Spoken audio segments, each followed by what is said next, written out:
माई नमस्ते। अ, सबको मेरा प्रणाम। सब लोग सुख शांति से हों और यही कामना हमारी हमेशा रहती है।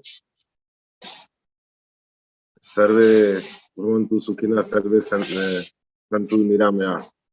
यही हमने सीखा है बचपन से। तो पापा के साथ क्लोज रहा हूँ हमेशा और इस मार्ग पे चलने का उन्हीं के द्वारा मुझे मुझे उन्होंने ही प्रशस्त किया है इस पे। तो मैं कोशिश पूरी करता हूँ। थोड़ा-सा थोड़ा क्या बहुत अंश है उनका मेरे अंदर, तो आवाज़ भी उन्हीं की जैसी है और अ, चरित्र भी उन्हीं के जैसा है और जो मैं जीवन में करना करता हूँ, उनसे ही बड़ा इंस्पायर्ड होता हूँ। He has been my idol also. तो आदर्श रहे। उन्हीं के साथ स्पिरिचुअली बहुत बचपन से कनेक्ट रहा हूँ मैं, जुड़ा हुआ हूँ बहुत और हनुमान जी का भक्त रहा हूँ। सारे बिहारी अधिकांशतः बिहारी हनुमान जी के ही भक्त होते हैं। तो मेरा जो आज जो मैं आप लोगों से जो अपने जीवन का जो एक अध्याय ही कहूँगा जहाँ से मेरी यात्रा शुरू हुई और मैं दिल्ली निफ्ट तक आया। जैसे मैंने कहा मेरे परिचय मैंने दिया है कि बहुत संघर्षपूर्ण रहा है मेरा जीवन, बट बहुत अच्छा भी रहा है क्योंकि उसी की बात करने में मज़ा भी आता है क्योंकि अगर कुछ नहीं होता, तो शायद बस कुछ बोलने को मेरे पास नहीं होता। आज बोलने को है, वो उसी की वजह से है, तो मैं उसका बहुत-बहुत धन्यवाद करता हूँ ईश्वर को कि उन्होंने मुझे ये सब दिया, इन सारी परिस्थितियों में डाला, ताकि मेरे पास इतनी कहानियाँ हैं आज। जब मैं पढ़ाने, लेक्चर देने भी कहीं जाता हूँ, तो अपनी कहानियाँ शेयर करता हूँ, कि शायद इससे कोई सीख ले या मेरी जो सीख है, मैं लोगों से बताता हूँ कि ऐसे भी हो सकता है। तो ये जो मैं आप लोगों से आज आपके सामने रखने वाला हूँ अपनी कहानी, ये वहीं से शुरू होती है जब से मेरा ऊपर वाले के साथ ये अटूट संबंध भी बहुत गहरा जुड़ा। वो निफ्ट के एग्ज़ाम की तैयारी जब मैं कर रहा था, इसकी परीक्षा की, इट्स अ नेशनल कॉम्पिटिशन। कभी जाना नहीं, कभी सुना नहीं निफ्ट के बारे में, तब की कहानी है। और उसी टाइम मेरे दाएँ हाथ का ऑपरेशन भी हुआ था, तो मेरा ये क्या कहते हैं रेडियल नर्व काट दिया डॉक्टर ने, जो हमारी अनभिज्ञता में काटा, मतलब हमें पता नहीं था। एक सिस्ट था यहाँ पे जो बहुत पेन करता था एल्बो जॉइंट पे और हल्का-सी ऐसी हवा भी बहुत तेज़ अगर हाथ से ऐसे गुज़र जाती थी तो बहुत दर्द होता।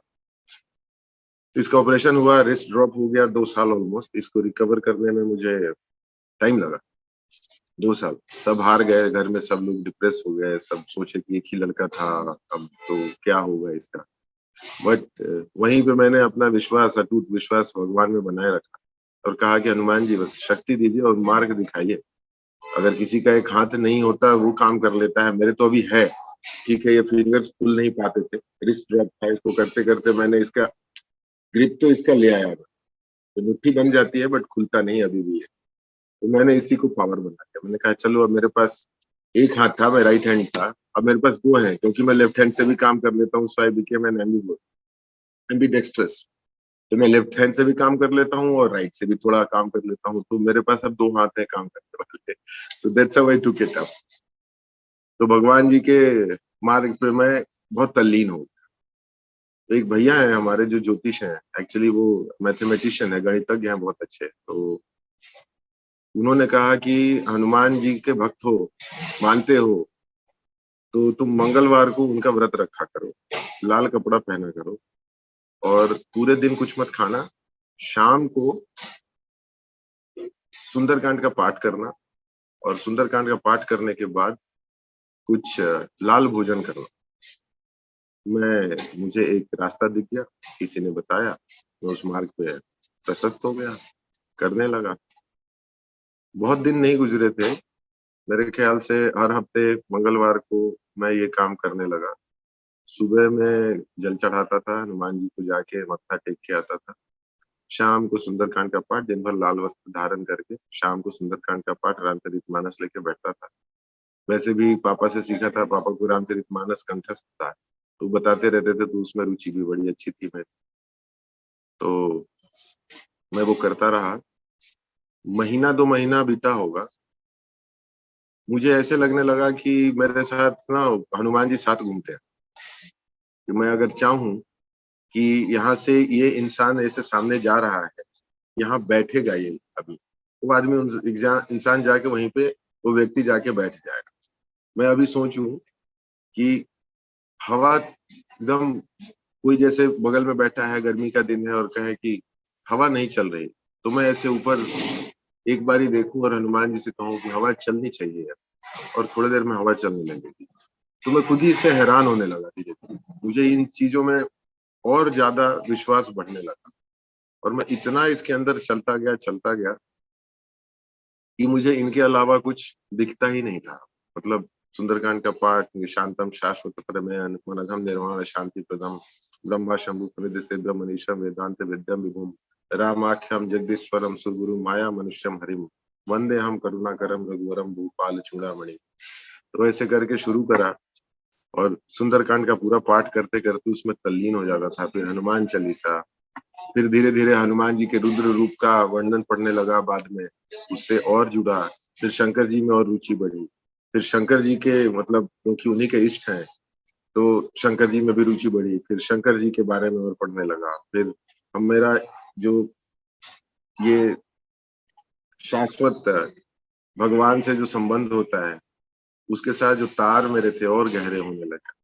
तो मैं हनुमान जी, उसके बाद शंकर जी, इन दोनों को, और मैं शिवपुर टोला मेरा गांव का नाम, शिव जी का ही स्थान है। फिर मैं सारे जो ये जो छोटे छोटे बिंदु थे सब जोड़ने लगा, मुझे अपने आप का मतलब भी समझ में आने लगा।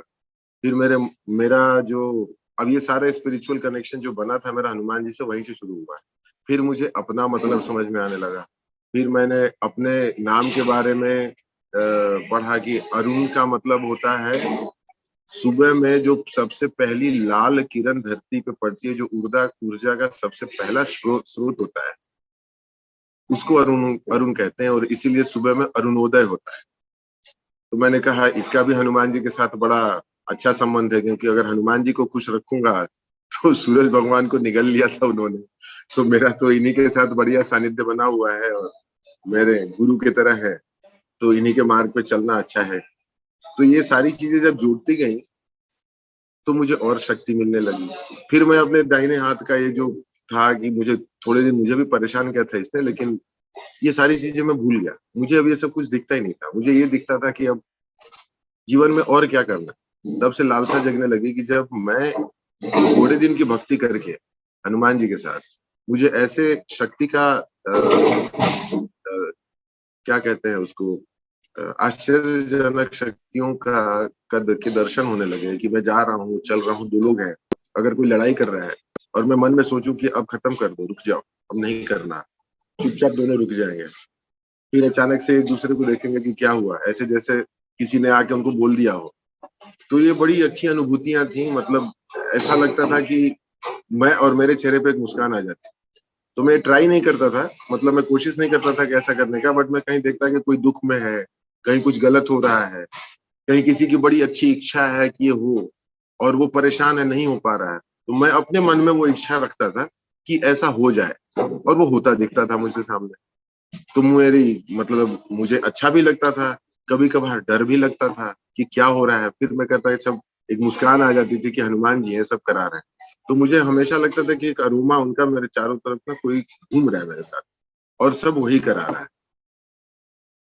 और मैं फिर धीरे धीरे लिफ्ट के बारे में पता लगा, रास्ते खुलने लगे कि जहां दिख रहा था अंधकार कि मैं कुछ नहीं कर सकता, हाथ खराब हो गया है, वहां लिफ्ट के बारे में बताने वाला एक डॉक्टर साहब थे वहीं कैंपस में। मैं हॉस्पिटल में पढ़ा बड़ा हूँ, पैदा हुआ हूँ।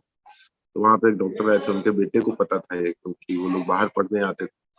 हम लोग एक छोटे कुएं के मेंढक थे, हमें कुछ पता नहीं। वहां से निफ्ट के बारे में पता लगा, निफ्ट के बारे में पता लगा, फिर मैं उसके पीछे लग गया और मैं अपना ये मंगलवार का व्रत चालू रखा, चाहे मैं कुछ भी करूं उसको नहीं छोड़ा। तब इसकी तैयारी के लिए मैं पटना चला गया। वहां पे मैं एक लॉज में, छोटे से लॉज में रहते थे, दो लोग एक कमरे में, छोटा सा कमरा था, पैसे होते नहीं थे हमारे पास, 1200 रुपए में जिंदगी का। तो पटना चला गया, पटना जाके एक छोटे से लॉज में हम रहते थे। वहां से भी मतलब मुझे ऐसा लगता था ना कि सीढ़ी बाय सीढ़ी, एक एक करके, सीढ़ी दर सीढ़ी मुझे एक एक पायदान चढ़ रहा हूँ। मतलब ऐसा कभी लगा ही नहीं कि मैं पीछे जा रहा हूँ। मुझे लग रहा था कि जो भी एक एक पग मैं आगे बढ़ा रहा हूँ वो मुझे आगे ले जा रहा है। ऐसा नहीं लगा कभी कि मैं, यार ये क्यों बढ़ा दिया, ये क्यों आ गया। तो पटना भी गया, 1200 रुपए है, उसमें हम रह नहीं सकते। वहां पे भी हनुमान जी जुड़े रहे, वहां पे पटना में हनुमान मंदिर है, बहुत बढ़िया। वहां के एक एसपी थे कुणाल, उन्होंने बनाया था, बहुत भक्ति है वहां पे। फिर मेरे इतनी प्रगाढ़ मतलब जुड़ाव हो गया था, मेरा इतना रिश्ता बन गया था उनके साथ, संबंध, प्रगाढ़ संबंध की। मैं वहां, मेरे पास पैसे नहीं होते थे तो मैं हनुमान जी का नाम लेके 5 किलोमीटर पैदल जाता था उस लॉज से। बिकना पहाड़ी पहाड़ी चौक जो पटना कॉलेज के पास है, वहां से रेलवे स्टेशन पे एक हनुमान मंदिर है, बहुत फेमस है। और वहाँ लड्डू बड़े बहुत बहुत बढ़िया स्वादिष्ट मिलते हैं, छोटे छोटे मूंग के लड्डू, 40-30 रुपए किलो, घी के, प्योर। और मैं उसके लिए महीने में 30 रुपया बचा के रखता था। एक दिन हनुमान जी का पूरा 1 किलो लड्डू खरीदता था, चढ़ाता था और अकेले पीछे बैठ के हनुमान मंदिर के खा जाता था। वो मुझे उसमें से एक लड्डू मैं किसी को नहीं देता था। तो लेकिन ये 1200 रुपए में जीवन काटना बड़ा मुश्किल, क्योंकि उसमें से जो पैसे थे लॉज में चले जाते थे। 550 रुपया लॉज में रहने का, 450 रुपया लॉज के रहने का हो जाता था, 550 रुपया चला जाता था एक टाइम भोजन करने का। क्योंकि उस टाइम मैं बनाता नहीं था, खाता नहीं, पढ़ाई में ध्यान करता था। निफ्ट के बारे में पता लगा, प्रोस्पेक्टस लेके आया, 50 रुपए में रेंट पे, कोई देता नहीं था पटना में, क्योंकि निफ्ट के प्रोस्पेक्टस का 1200 रुपए दाम था। और नया तो मिलने से रहा, घर वालों ने देने से मना कर दिया, कितना महंगा प्रोस्पेक्टस, ये कौन सी पढ़ाई है कि जिसका प्रोस्पेक्टस ही इतना महंगा। तो बड़ी अच्छी कहानी है वो, अगर उसमें घुसूंगा तो बड़ा लंबा हो जाएगा। तो एनीवेज, मैं ले आया 50 रुपए का प्रोस्पेक्टस, और ये सारा ना मुझे लगता था कि कोई फोर्स है, कोई शक्ति है जो मुझे इस पे चढ़ा रहा है, दौड़ा रहा है। तो मैं वो लाया, उसको हाथ से बैठ के लिखा, हाथ से बैठ के सारा प्रोस्पेक्टस, जो फैशन डिजाइन डिपार्टमेंट के लिए जितनी जानकारी थी वो सब मैंने, आज भी वो मेरे पास डायरी है जिसपे मेरे अ, अ, सारे मंत्र भी लिखे हुए हैं, रुद्राष्टकम भी लिखा हुआ है।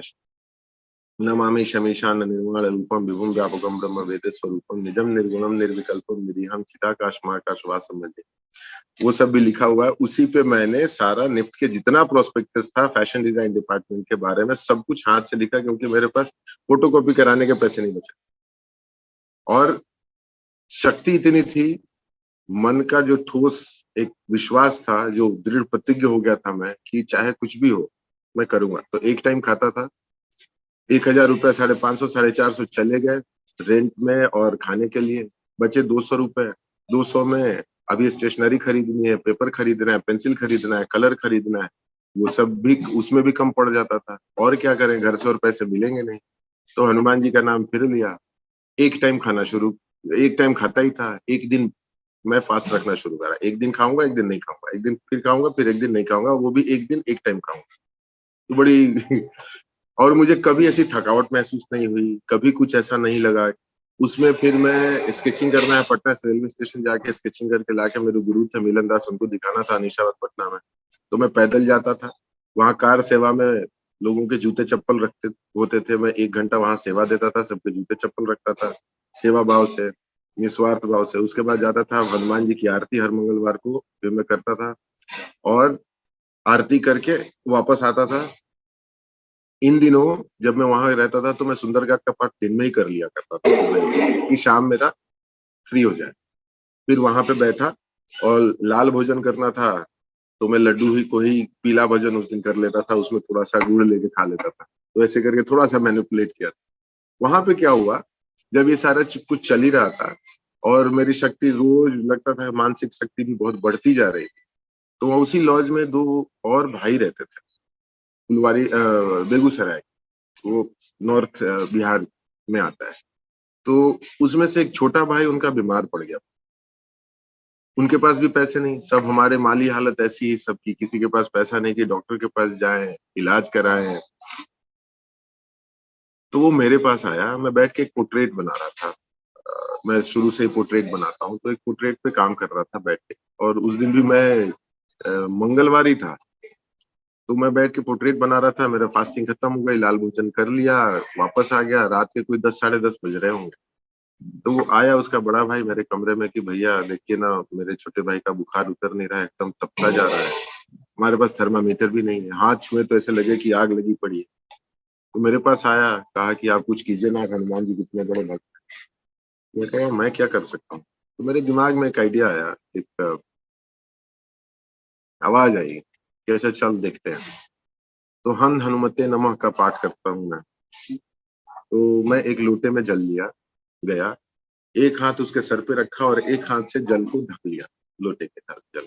और मैं हन हनुमते नमः का पाठ 10-15 मिनट ऐसे करता रहा, आंख बंद करके। और थोड़ी देर बाद मुझे एहसास हुआ कि लोटे का जल गर्म हो गया और इसका तन जो था, बदन था, वो ठंडा पड़ गया। और तब मुझे अजीब सी घबराहट हुई, मैं बहुत डर गया। अरे ये क्या हुआ? ऐसे लगा कि सारा उसकी जो शरीर की जो गर्मी थी, वो सब लोटे में चली गई। लोटे का पानी गर्म, और मैं वहां से एकदम बिना किसी को कुछ बताए उठा और ले जाके लोटे के जल को एक साफ सुथरी जगह पे जाके गिरा आया, हाथ जोड़ा, भगवान से बोला कि अगर कुछ गलती की होगी तो क्षमा कीजिएगा, क्योंकि मैंने ऐसा कभी कुछ किया नहीं था। लेकिन उस भाई ने, बड़े भाई ने जिस तरीके से आके मुझसे विनती करी, एक मदद मांगा, मैं उसे मना नहीं कर पाया। और मुझे उस वक्त यही सूझा, उस समय पे मुझे, मेरे पास और कुछ दिमाग में आया नहीं, मैंने वही किया। और मैं चुपचाप जाके पानी गिराने के बाद लोटे का जाके अपने वापस पोर्ट्रेट पे लग गया। और दिमाग में बस ये खुराफात चल रहा है कि हुआ क्या है, और मैं घबराया हुआ हूँ। अभी थोड़ी देर में 5-7-10 मिनट में वो छोटा भाई उसका दौड़ता है, और भैया कैसे हैं आप? और उसका बड़ा भाई पीछे से आ रहा है, कह रहे आपने तो इसको ठीक कर दिया। उसके बाद घबराहट मेरी और बढ़ गई। मैंने इनको कुछ बोला नहीं, मैंने कहा भाई मैंने कुछ नहीं किया, सब हनुमान जी की कृपा है, उन्होंने ही किया है, मैंने कुछ नहीं किया। और मैंने मन में यही ठाना कि शायद अगर ये ऐसा मैं करता रहूं, कहीं किसी दिन उल्टा पड़ गया, तो मैं किसी को क्या ही जवाब दूंगा, क्योंकि मैं कोई सिद्ध आत्मा नहीं हूँ, मैं कोई तांत्रिक नहीं हूँ, कोई सिद्ध पुरुष नहीं हूँ। शक्ति तो थी, अगर शक्ति नहीं होती तो ऐसा होता नहीं। जो मैं पहले बता रहा था कि मैं जब चलता था तो लगता था कि हनुमान जी साथ में, आज भी ऐसे ही लगता है, क्योंकि जितनी परिस्थितियों से मैं गुजरा हूँ, जितनी सारी चीजों को मैंने अकेले संभाला है, मैं ऊपर वाले का शुक्रगुजार हूँ। रोया भी हूँ, बहुत पीड़ा भी हुई है, बहुत दर्द सहा, बहुत। बख्शी मैम है, उपासना है, दोनों जानते हैं मुझे। बख्शी मैम के पास तो मैं रोता रोता आया हूँ। लोगों ने बहुत पीड़ाएं भी दी, टूटा भी, लेकिन फिर वही शक्ति वापस आ जाती है, कहती है तू हार क्यों मानता है? वापस से वही प्रत्यंचा चढ़ा अपनी, और एक बाण भेज दे। उस पर एक मैंने अभी कविता भी लिखी है, बख्शी मैम को सुना रहा था, भेजा था। उपासना को नहीं पता हो, बट एक लाइन उस दिन हम जो थे तो पढ़ा था मैंने उसको। तो मैं लिखता भी हूँ, कविताएं लिखता हूँ। तो ये सारे जीवन के जो जो सार होते हैं मेरे, जो अभी तक जो जिंदगी जी है मैंने, जो जिस पथ पे प्रसर रहा हूँ, अग्रसर रहा हूँ हमेशा, उससे बड़ा मुझे खुद ही अच्छी अनुभूति होती है। कभी कभी ऐसा लगता है कि मेरे साथ ही इतना क्यों? फिर मैं सोचता हूँ कि शायद भगवान ने ही चुना। कभी रास्ता ऐसा भी लगता है कि भटकने लगता हूँ, तो ऊपर वाले की दया से मेरे पास गुरु ऐसे मैम है, मैं आ जाता हूँ इनके पास। कभी मार्गदर्शन की जरूरत पड़ती है, वो भी उन्हीं का दिया हुआ है। तो निफ्ट में तो बड़े सारे लोग पढ़ने आते हैं, कितने आगे चले भी जाते हैं। ये उन्हीं का आशीर्वाद है कि मैं ऐसे लोगों से जुड़ा हूँ, अपने सीनियर से जुड़ा हूँ, अपने गुरु जो मेरे रहे हैं, जो मैम है, उनसे जुड़ा हुआ हूँ। आज तक मेरे ख्याल से ऊपर वाले ने सब जोड़ के रखा है। लोग रिश्ते बनाते हैं, भूल जाते हैं, टूट जाते हैं, बिखर जाते हैं। मेरा अभी तक है, तो मैं सोचता हूँ यही कि कहीं ना कहीं कोई शक्ति जरूर है, आज भी वही हनुमान जी। वापस से फिर मैंने फिर से मंगलवार का व्रत चालू किया है, सुंदरकांड का पाठ भी चालू करने वाला हूँ, क्योंकि उससे मेरा जो भगवान के साथ जो मेरी मेरा जो कनेक्शन जुड़ता है, जो जो एक मैं कहूँ कि एक चेन है मेरा उनके साथ, बहुत बड़ा मजबूत वाला, वो बंधा हुआ है। वो थोड़ा सा कमजोर पड़ गया है अभी शायद, तो मैं उसमें घुसता हूँ अभी। और आजकल नींद भी मेरी ब्रह्म मुहूर्त में खुल जाती है, 3:40 3:45 में मैं उठ जाता हूँ, और मैं बैठ के जाप करता हूँ थोड़ी देर, तो सो जाता हूँ। फिर इसके बारे में पढ़ता भी रहता हूँ। तो ब्रह्म मुहूर्त में कभी भी आप बैठ के, नहाना जरूरी नहीं है, आप बैठ के आपके जो इष्ट है उनका नाम लेके, आप उनका ध्यान करके, आपको जो जीवन में चाहिए अपने लिए, लोगों के लिए, वो करते रहना चाहिए। यही होता है ब्रह्म मुहूर्त में साधना का मंत्र। तो मैं वो धीरे धीरे अभी करना शुरू किया है वो भी। तो जब भी पलट के मैं पीछे मुड़ के देखता हूँ, तो वहां से आज तक, तो आज अब मेरा हाथ खराब था, ये था, वो था, 50 चीजें हुई जीवन में, बट मुझे तोड़ नहीं पाई।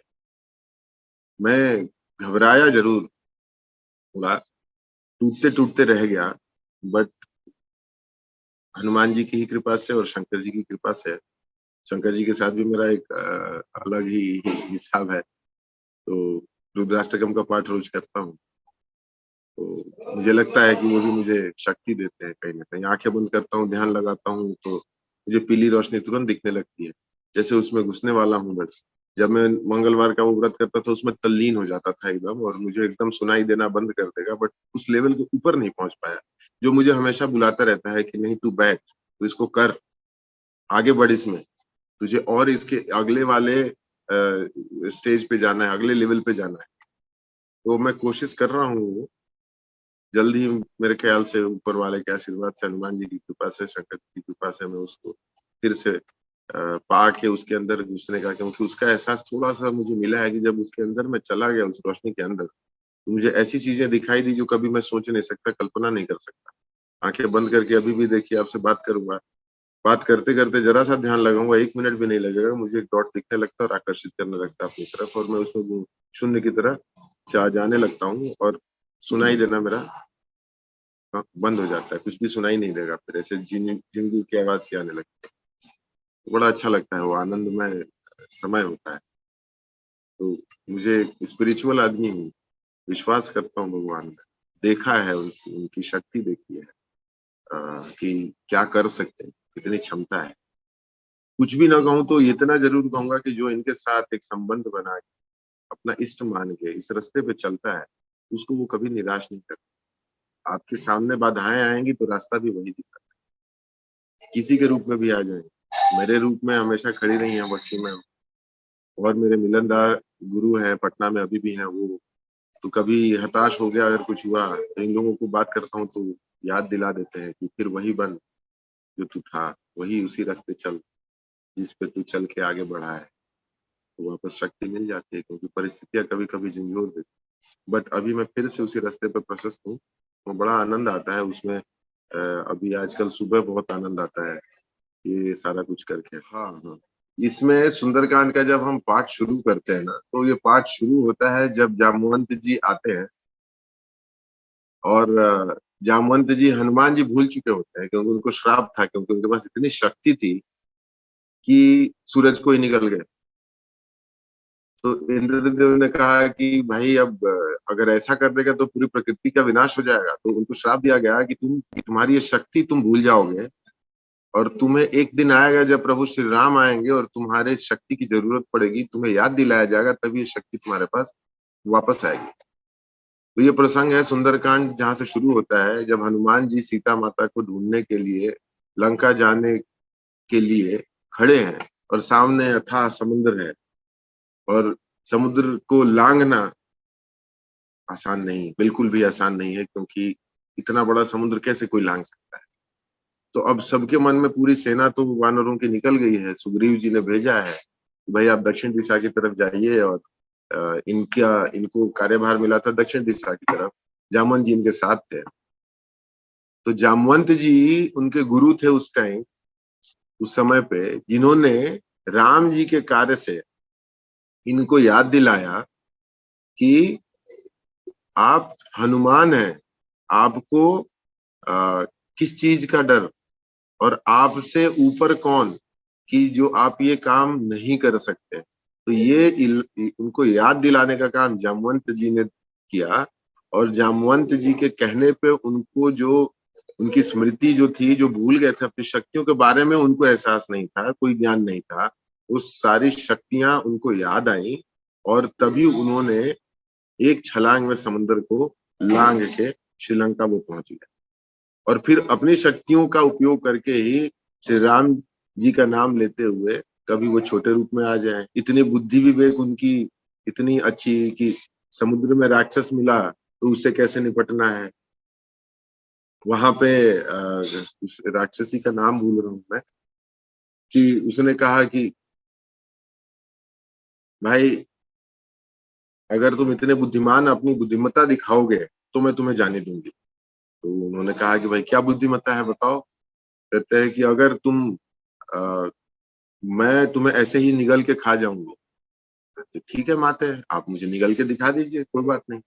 तो उस जैसे जैसे वो जैसे राक्षसी ने मुंह खोला तो हनुमान जी ने अपना कद बड़ा कर लिया, फिर उसने उससे और मुंह बड़ा किया तो हनुमान जी ने और बड़ा कर लिया, फिर उससे और बड़ा मुंह खोला तो हनुमान जी ने और बड़ा कर लिया। जब बहुत बड़ा मुंह हो गया तो हनुमान जी ने क्या किया, अचानक से छोटा सा रूप लेके उसके मुंह में जाके घूम के वापस निकल के आए। तब वो खुश हो गए, कहते कह रहे तुम्हारे बुद्धि विवेक तो बहुत ही मतलब अच्छा है। और उससे इतनी प्रसन्न हुई, कहा कि जा बेटा तेरा सब कार्य सफल होगा और तू श्रीलंका से विजय होके आएगा और वहां पे जो सीता माता को ढूंढने जा रहा है वो कार्य में भी तू सफल है। तो वहां पहुंचते हैं, फिर वहां छोटा रूप लघु रूप धारण करके जाते हैं, इधर उधर चोर की तरह ढूंढते ढूंढते पहुंचते हैं सीता माता के पास। वहां पे क्या कहते हैं, रावण के इसमें पुष्प वाटिका में अशोक बैठ वाटिका। के, अशोक वाटिका में ऊपर छोटा सा रूप लेके बैठ के सारी बातें सुनते हैं। फिर सही वक्त पे वहां पे अपना एक सबूत गिराते हैं कि ये राम जी ने दिया है, ये आपका कंगन है, अंगूठी है। अंगूठी देख के फिर सीता जी को ये आता है कि भाई और कोई नहीं रास्ता, वो सारा सबको प्रसंग पता ही है। और ये सारा कार्य कैसे हुआ, जामवंत जी के याद दिलाने, जो उनके गुरु हैं उनको याद दिलाने के कारण हुआ कि हनुमान जी की जो शक्ति थी वो वापस आ गई और राम के काज को करके वो वहां से सफलता पूर्वक भारत आते हैं। राम जी को जाके बताते हैं कि प्रभु सीता माता ऐसे हैं, इस पीड़ा में है और रावण ऐसा है, रावण की लंका जला आते हैं। एक चाहते तो पूरा सबको हरा के भी आ जाते, बट इतनी मर्यादा अपनी रखी, जितना उनका कार्य था उतना ही किया, क्योंकि जो भी होना था उसके बाद वो राम जी के हाथों से होना था। तो इस प्रसंग में सुंदरकांड की शुरुआत में ये जो प्रसंग है कि जामवंत जी अगर नहीं होते तो उनको ये सारी शक्तियों का फिर से वापस स्मरण नहीं होता। तो ये हमें एक ये सीख देता है कि हमारे जीवन में जो गुरु होते हैं हमारे, वो जामवंत की तरह होते हैं। हम कभी कभी अपने आप को भूल जाते हैं, कभी कभी हम अपनी शक्तियों के बारे में भूल जाते हैं। ये जो गुरु होते हैं वो हमें इतने अच्छे तरीके से जानते हैं। तो मैं जब जैसे कभी लेक्चर देता हूँ तो मैं यही कहता हूँ कि गुरु एक ऐसा स्रोत है हमारे जीवन का, जो हमारी फ्रीक्वेंसी को समझता है कि कौन सी फ्रीक्वेंसी पे हमारा कनेक्शन सही बैठेगा। कि अगर मुझे इस छोर से उस छोर जाना है तो गुरु का काम ये है कि सब अलग अलग लोग हैं, सबकी अलग अलग फ्रीक्वेंसी है, सबकी अलग अलग समझने की शक्ति क्षमता है। वो जो शक्ति और क्षमता समझने की है वही फ्रीक्वेंसी। तो गुरु ये समझता है कि इस छात्र को किस तरीके से कौन सी फ्रीक्वेंसी पे वहां तक पहुंचाना है, ये कार्य गुरु का। और ये बार बार जीवन में होता है, हम बार बार वो फ्रीक्वेंसी से ऑफ फिट हो जाते हैं, उतर जाते हैं, ऑफ रोड हो जाते हैं। और गुरु एक जो इसीलिए कहा जाता है कि सबके पास एक गुरु होना चाहिए जीवन में। तो गुरुमुख भी होते हैं हम, जैसे हमारे हम एक कुल से आते हैं तो हम गुरुमुख होते हैं, किसी को गुरु मानते हैं। तो जब गुरुमुख होते हैं तो गुरु का काम यही होता है कि आप कभी भी फंसे, कहीं कुछ हो तो आप गुरु के पास जाएं, और गुरु को पता है कि आप फ्रीक्वेंसी क्या है, क्या रही है, तो गुरु आपको याद दिलाता रहता है कि आप उसी लाइन पे चलिए और उसी लाइन पे आप आगे बढ़िए और आपको सफलता की प्राप्ति होगी।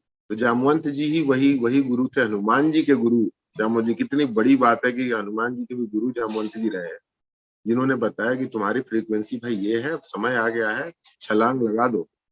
और वहां से वो पहुंचे, लंका तक जाके विजय प्राप्त करके सारी सेना के साथ भी आए बाद में।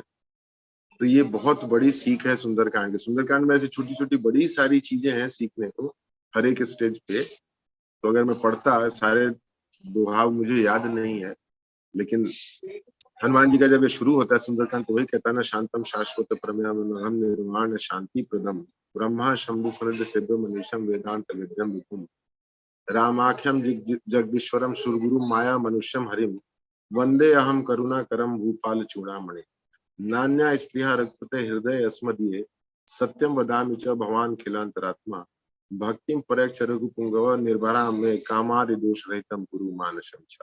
तो हनुमान जी की शक्तियों का ही वर्णन है इसमें सारा, कि आप जैसे हैं और जो आपके आशीर्वाद से आप जो कर सकते हैं, मैं आपका सत सत नमन करता हूँ और आप वो शक्तियां मुझे दें मुझे कामादि दोष रहित करे, कामादि दोषों से मुझे मुक्त करें। ऐसी कोई भी इच्छा जो मेरे मन में आती है उससे मुझे मुक्त करें और अपने चरणों का दास बनाएं, ताकि हम जो एक व्यक्ति विशेष के रूप में इस धरती पे जन्म लेके करने आए हैं उसमें हम सफल रहें और हमेशा आगे बढ़ें, मानवता के लिए कुछ कर पाए, अपने लिए कुछ कर पाए, ताकि हमारे जो कर्म हैं वो कल वही याद रह जाएंगे, बाकी सब कुछ पीछे छूट जाए। तो बड़ी अच्छी सीख है इसमें। और मैं कहूंगा कि हनुमान जी तो भाई सबके तारनहार हैं। मैं ऐसे हंसते हंसते कहता हूँ कि दुनिया में अमेरिका के पास इतने सारे सुपर पावर है, सुपर हीरोज हैं, हमारे पास तो बस एक हनुमान जी काफी है। बहुत है सबके लिए। शंकर जी तो अभी बाद So में true. आएंगे। So तो true. हनुमान जी सबको मिला दें अगर दुनिया के सारे सुपर पावर सुपर हीरोज को, तो हनुमान जी के इकलौते व्यक्ति हैं जिनके पास जिनसे बड़ा कोई है ही नहीं। तो ये जब एक रुद्र रूप इनका हनुमान जी का अगर देखे कोई, ये तो बहुत शालीन वैसे होते हैं, बड़े दयालु हैं हनुमान जी, सबको मानते हैं, सबको जानते हैं, उनको अमरत्व का वरदान भी प्राप्त है, वो मर नहीं सकते और हमेशा सबके लिए उपस्थित रहते हैं। श्रीलंका के बारे में एक और अच्छी बात है, वहां का एक ग्रुप है, एक ट्राइब है, जिनको हनुमान जी ने पाला पोसा बड़ा किया, उनको सानिध्य दिया, उनको एक मंत्र दिया है। तो वो कहते हैं कि जब भी वो ट्राइब इनको याद करेगा उस मंत्र को पढ़ के, जिसको भी जरूरत होगी, तो हनुमान जी तुरंत उनके रक्षा के लिए आ जाएंगे। और ये वही लोग कर सकते हैं जिनका कनेक्शन हनुमान जी के साथ बहुत जबरदस्त। आप लोगों के साथ साझा करने के लिए समझता हूँ कि आप लोगों को आपका जो दृढ़ विश्वास है वो मेरी बातों से और बढ़ेगा, और आप सब लोगों की बातें सुनने का मुझे भी अवसर मिलेगा और मेरे लिए भी वो बहुत आगे अपने मार्ग पे चलने में बहुत सहायता करेगा। इसी के साथ मैं अपनी कहानी यहीं पे रोकता हूँ। तो मेरा आप लोगों को सत सत प्रणाम, धन्यवाद।